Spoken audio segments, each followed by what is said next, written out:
You're gonna judge me? That's fine. I would have judged myself too. I used to look at women who cross the line and think, how does that even happen? Like it's this big dramatic fall from grace. But that's not how it goes down. Sometimes, it's quieter. It starts in the spaces where no one's looking, in the moments between being a wife, a mom, and whatever else people need you to be. You don't jump, you slide, inch by inch, until one day, someone touches your hand and you realize your body already said yes before your mind even caught up. I was just in the kitchen, barefoot, still wearing the cardigan I threw on to take the trash out. He walked in behind me, didn't say a word. I felt his breath on my neck before I even turned around. Then his hand brushed mine across the counter. I should have pulled back. I didn't. And here's the messed up part. I didn't even flinch. I froze, yeah, but not from fear. From something else. Something I hadn't felt in years and was too ashamed to name. Comment yes or no. Have you ever been touched in a way that made your body forget how to say no? Just those words. Nothing else. You don't have to explain yourself. You're not alone. And if this already feels too familiar, go ahead and hit subscribe. Like the video too. Not because I'm asking, but because there's a part of you that's been holding your breath for too long. And stories like this, they make you exhale. Let's get into it. I remember the moment I opened the front door and saw him standing next to my son. It was barely noon. The sun was doing that thing where it hits the porch just right and makes everything look softer than it actually is. Kylan, my son, was smiling, arms full of bags from the campus store. He called out, "Mom, this is Ermias." And behind him, there he was. I didn't recognize him at first. He was taller than I imagined, shoulders a little broader. He had this kind of calm about him, the kind you don't expect from a 22-year-old. And his eyes, they held something. Not mischief exactly, not innocence either. Just stillness, like he could see through you and not flinch. He smiled, not a big goofy one, just enough. He reached out and said, "Nice to finally meet you, Miss Gates." That Miss Gates made me feel older than I was ready for, but the way he said it, slow, steady, felt like warm water over skin. I laughed politely because that's what you do when your son brings home his best friend. But something in my chest shifted, and I didn't like it. We spent that afternoon doing nothing special. I made grilled cheese. The boys watched a game. I floated around the house like I always do, picking up shoes, wiping down counters that were already clean. But I noticed things I shouldn't have noticed. The way he leaned forward when he talked, the way his voice dropped when he was trying to be funny, the way he looked at me when I was pouring sweet tea, as if I wasn't a mom standing in her own kitchen, but something else. I told myself I was imagining it, until I went to the sink, rinsing out a pan, and he walked up behind me, close, but not too close. He didn't touch me. He didn't say anything, but when I turned slightly he said it. "You smell like cinnamon." Just like that, not creepy, not flirty, just real. Like he was noticing something no one had mentioned in years. And it sounds stupid now. I mean, it was a candle. I had a cinnamon vanilla candle burning on the stove. But the way he said it, slow, almost like it mattered, made my skin warm. I mumbled something about the candle, dried my hands, and walked away like it didn't mean anything. But I felt it in the pit of my stomach for the rest of the day. That night, I sat on the couch folding laundry while Jameer, my husband, snored in the recliner. The TV was on, muted. I held one of Kylan's old t-shirts and just stared at it for a minute too long. And I wish I could tell you it was guilt I felt, but it wasn't. Not yet. It was a curiosity. It was that terrible slow realization that someone had looked at me and actually seen me. Not as a mom. Not as a wife. Not as a lady folding towels and budgeting grocery bills. Just me. I didn't do anything that night. Didn't text anyone. Didn't go searching. But I also didn't sleep. Because a door cracked open in my mind. Just enough to let something in. I laughed when he said I smelled like cinnamon. But later, lying in bed, I realized I hadn't laughed like that in months. I remember the moment I opened the front door and saw him standing next to my son. It was barely noon. The sun was doing that thing where it hits the porch just right and makes everything look softer than it actually is. Kylan, my son, was smiling, arms full of bags from the campus store. He called out, "Mom, this is Ermias." And behind him there he was. I didn't recognize him at first. He was taller than I imagined. Shoulders a little broader. He had this kind of calm about him, the kind you don't expect from a 22-year-old. And his eyes? They held something. Not mischief exactly. Not innocence either, just stillness. Like he could see through you and not flinch. He smiled. Not a big, goofy one, just enough. He reached out and said, "Nice to finally meet you, Miss Gates." That Miss Gates made me feel older than I was ready for, but the way he said it, slow, steady, felt like warm water over skin. I laughed politely, because that's what you do when your son brings home his best friend. But something in my chest shifted, and I didn't like it. We spent that afternoon doing nothing special. I made grilled cheese. The boys watched a game. I floated around the house like I always do, picking up shoes, wiping down counters that were already clean. But I noticed things I shouldn't have noticed. The way he leaned forward when he talked. The way his voice dropped when he was trying to be funny. The way he looked at me when I was pouring sweet tea. As if I wasn't a mom standing in her own kitchen but something else.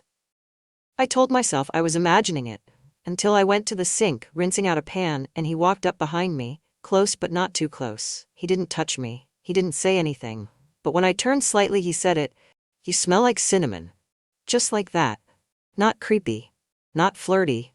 Just real. Like he was noticing something no one had mentioned in years. And it sounds stupid now. I mean, it was a candle.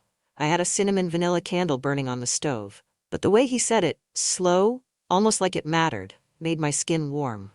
I mumbled something about the candle, dried my hands, and walked away like it didn't mean anything. But I felt it in the pit of my stomach for the rest of the day.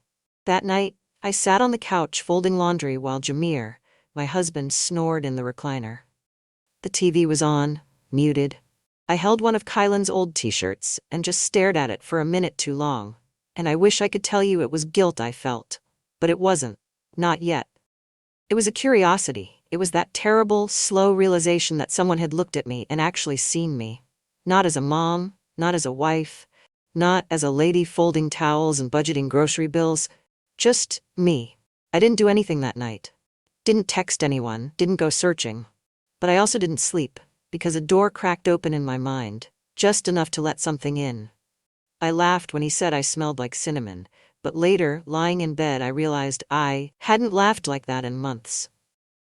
The next morning, I was standing at the stove flipping pancakes while Kylan and Ermia sat at the table, talking about something that involved a lot of inside jokes and bursts of laughter.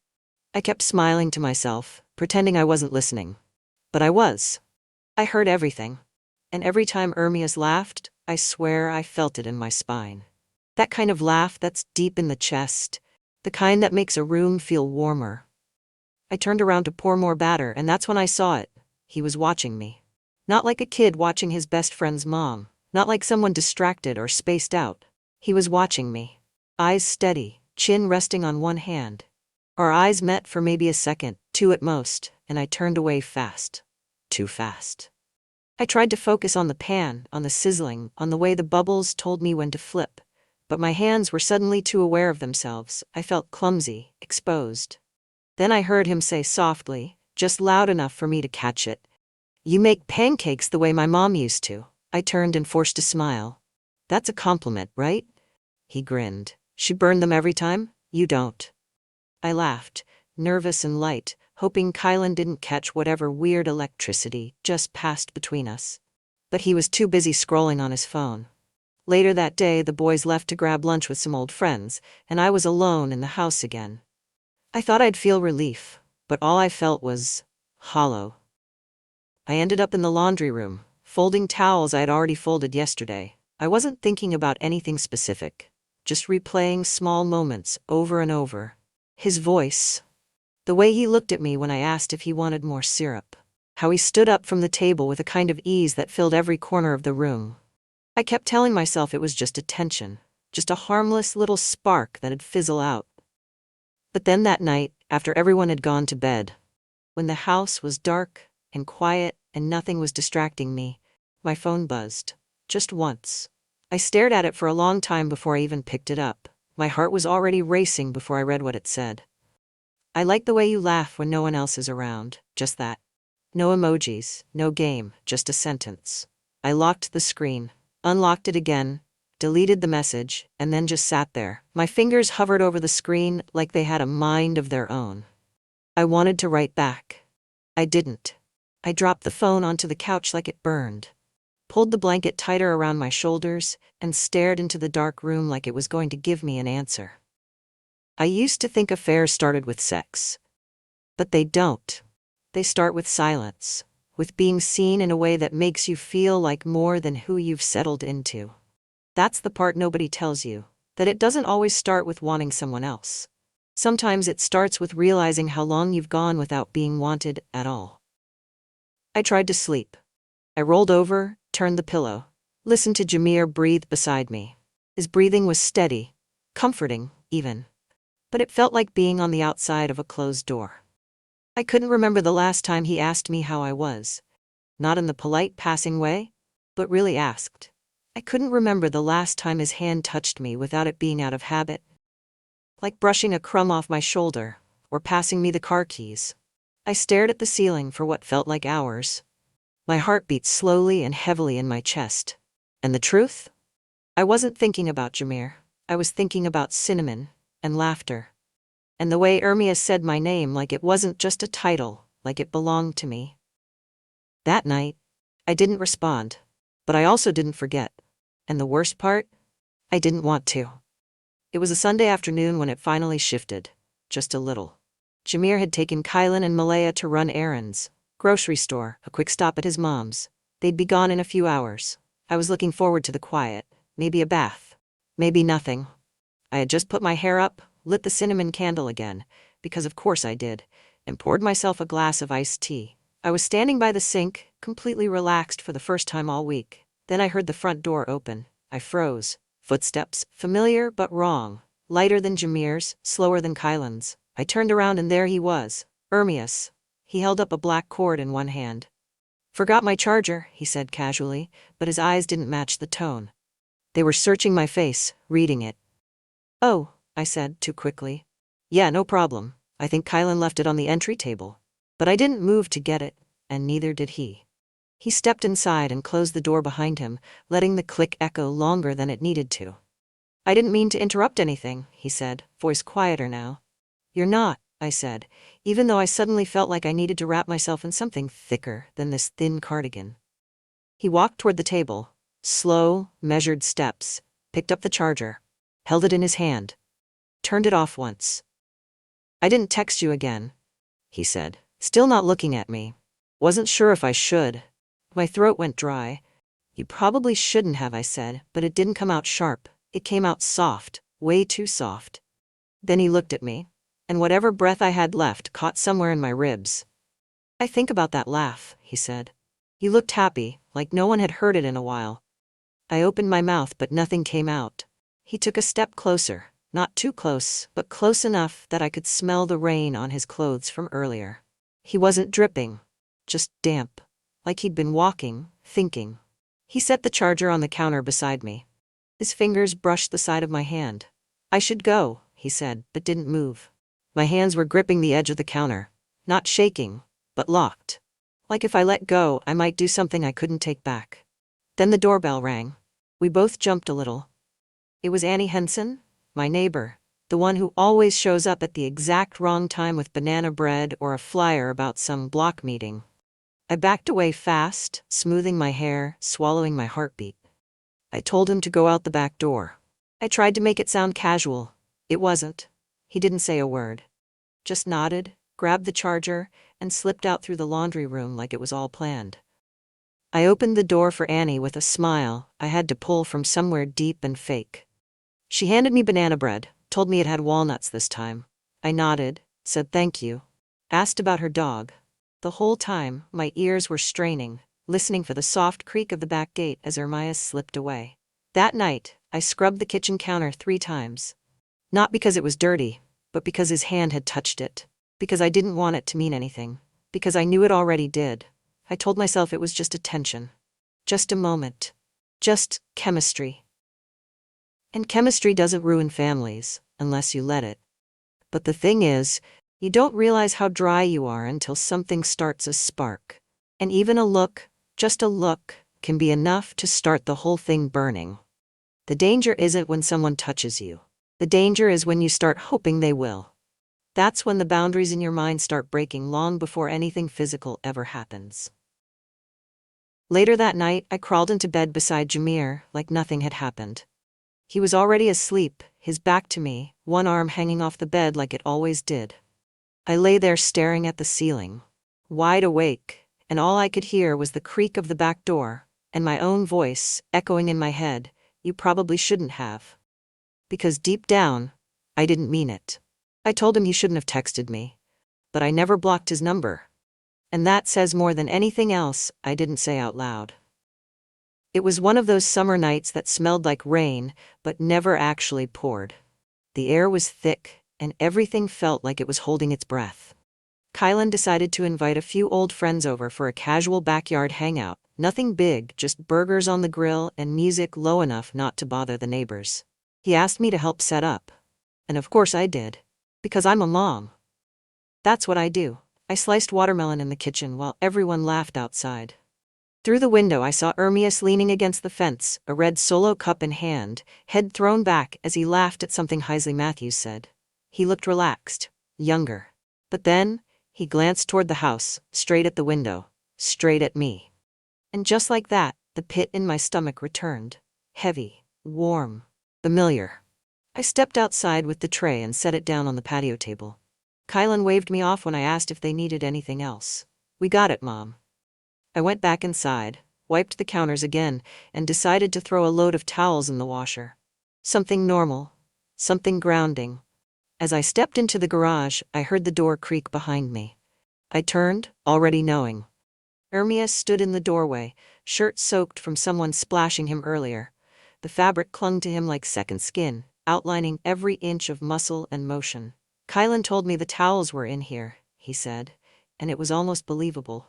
I pointed to the shelf without saying much. He walked past me slowly, close enough that I had to press myself against the washer just to give him space. He reached for the towels, his arm brushed mine, we both froze, the air shifted. Like it knew. I opened my mouth to say something, anything, but I couldn't. I was scared that if I said the wrong thing, this tension might snap and fall into something worse. And also scared that if I said the right thing, it might actually happen. He turned toward me, still holding the towels. "I meant what I said," he murmured. I swallowed. "About what?" He took one slow step closer. "About how you laugh."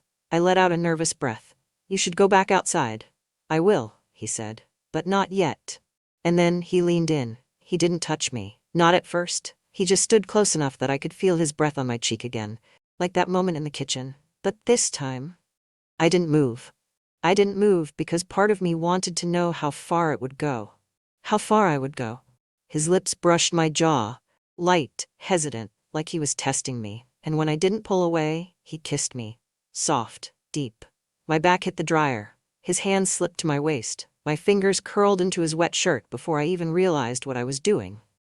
I didn't hear the garage door open, but I felt it. A voice, young, uncertain, called out, "Mom?" We jumped apart like we'd been electrocuted. Malaya stood in the doorway holding a paper plate. She didn't say anything, just looked. First at me, then at him, then on the floor. I was just grabbing more ketchup," she muttered, backing away. The door closed. The moment shattered. I backed away from Ermias like he had set me on fire. "I have to go," I whispered, though I wasn't sure if I meant leave the room or leave my whole life. He didn't follow me, didn't say anything. Just stood there with the towel still clutched in his hand and guilt crawling across his face. That night, I lay in bed while Jameer snored softly beside me. Malaya hadn't said a word when we cleaned up, but she didn't look at me either. I stared at the ceiling, jaw clenched, eyes dry, no tears, just pressure. And I couldn't stop replaying it. The kiss, the feel of his shirt, the shock in my daughter's eyes. You don't just cheat on your husband in moments like this. You cheat on your kids. On the version of yourself you promised you'd always be. That's the part nobody prepares you for. That's the part that lingers. I didn't sleep that night. I didn't cry. I just kept hearing that garage door creak over and over. And I knew this wasn't the end. It was the beginning of something I wouldn't be able to walk away from without losing pieces of myself on the way out.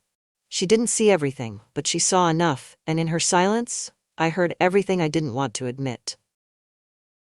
After the garage, things didn't exactly fall apart. They just got quiet. But not in a peaceful way. The kind of quiet that feels heavy. Loaded. Like the seconds before a storm that hasn't decided where to strike. Malaya didn't bring it up. Not the garage. Not the towel. Not the way her voice had trembled when she said ketchup. But she started closing her bedroom door at night. Stopped leaving her plates in the sink like she always used to. Her eyes wouldn't meet mine unless I asked her a direct question. Kylan was oblivious. Jameer even more so. And Ermias? He avoided me. For 2 whole days, he didn't come inside. He ate meals on the patio, left early, came back late, didn't speak more than a few words at a time. And honestly, it should have helped. It should have been the reset I needed. But all it did was make me ache. One afternoon, I told Jameer I needed to run to the store. Instead, I parked in the empty lot behind Bellamy Peralta's art studio, the one she'd closed months ago after her divorce. I had a key. She trusted me to water her plants while she stayed with her sister out of state. But there were no plants left in the water. I walked in and stood there, surrounded by blank canvases and dust. It smelled like old paint and linseed oil and something else, something like memory. I pulled out my phone and stared at the screen. Ermias's name was still there. I hadn't deleted the message, just hid it in the back of my mind like a drawer full of receipts you hope no one ever finds. I tapped his name. Typed 3 words. I'm here now. I didn't say where. I didn't have to.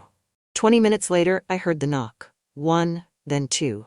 He stepped in like he already knew what was going to happen. Neither of us spoke. He didn't ask me why I called. I didn't ask if he wanted this. We just moved. His hands found my waist. My fingers curled into his shirt again, and this time, I didn't pull away. He kissed me like we'd done it 100 times already. Like our bodies remembered things our mouths hadn't dared to say. I was on the old studio counter, cold edge biting into the backs of my thighs, cardigan half off my shoulder. He tasted like mint and sweat, and the kind of danger that feels better than safety ever did. It wasn't romantic, it wasn't sweet. It was messy and breathless and too fast and too much, and it was everything I'd been trying not to want. Afterward, I sat there staring at the dusty floor. My knees pulled up to my chest, his jacket draped over my shoulders. He reached for my hand, but I flinched. Not because I didn't want him to touch me, but because I did. And that scared me more than anything. He stepped back, said nothing, just leaned against the wall with his head down. I think I ruined you. But maybe you wanted to be ruined. Maybe we both did. I left first. Didn't say goodbye. Didn't look back. I drove around for 20 minutes before I could even point the car home. My palms were sweating. My chest felt tight, and still, I didn't regret it. Not in the way I knew I should have. It's easy to tell yourself you're strong until the moment comes when you don't want to be. When you want someone to make the decision for you. And they do. And it's the exact one you were secretly hoping for. That night, Jameer asked me if I was okay. He was eating leftover spaghetti in front of the TV. I nodded, said, "Just tired." He smiled and kissed my forehead, and I wanted to cry, because his kiss felt like betrayal too now. Not because of what he did, but because of everything he didn't notice. I thought I could live with the guilt, but what scared me more was how much I missed it. Him. Us. The ache. It was supposed to be a normal Wednesday. The kind of day where everything blurs together, school drop-offs, laundry piles, dinner plans, the kind of day you don't remember a week later. But that's the funny thing about secrets. They never unravel on dramatic days. They wait until your guard is down.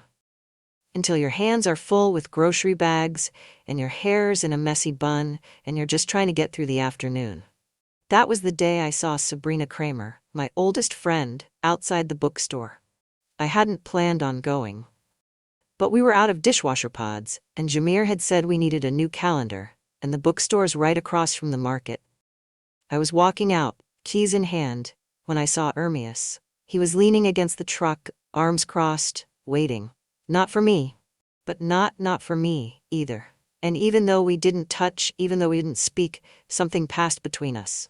A glance, a flicker, a knowing. And it was enough, because Sabrina saw it. She didn't come over right away. She waited until Ermias pulled off down the street and I was walking to my car. "Jolene." Her voice stopped me in my tracks. It wasn't loud, it didn't need to be. I turned, heart pounding, mouth dry. She stood there with that look, half confusion, half disgust. The kind of look you only get from someone who's known you since you were 13 and thought she'd seen every version of you there was. "Tell me I didn't just see what I think I saw," she said.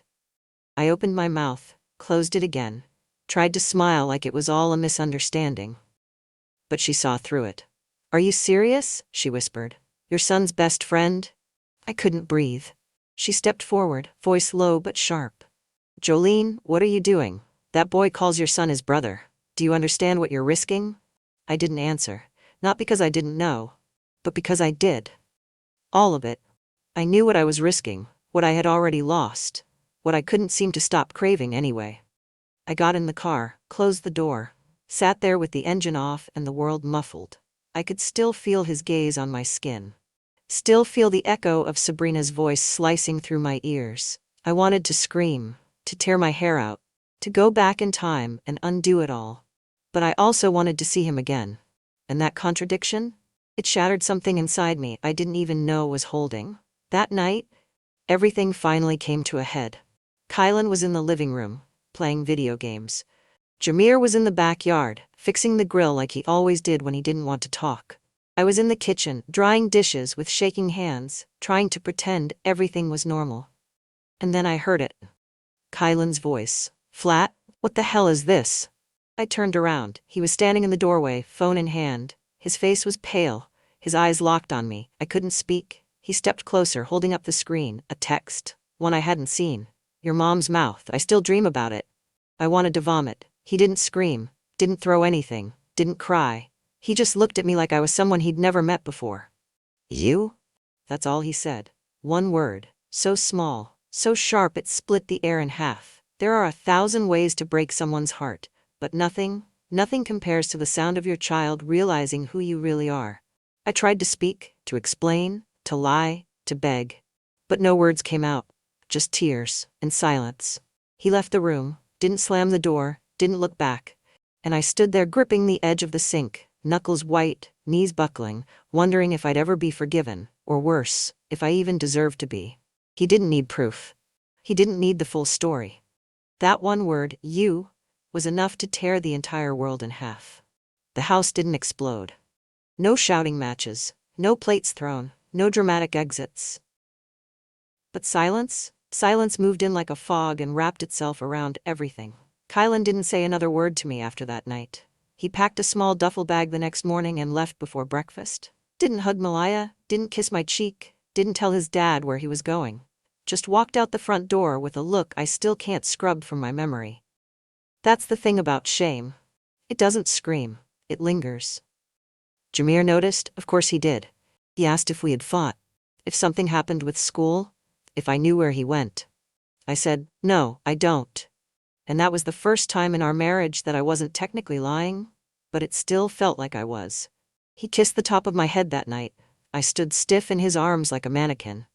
I used to melt into him, now I didn't even flinch. He didn't know. Not yet. But I think part of him felt it.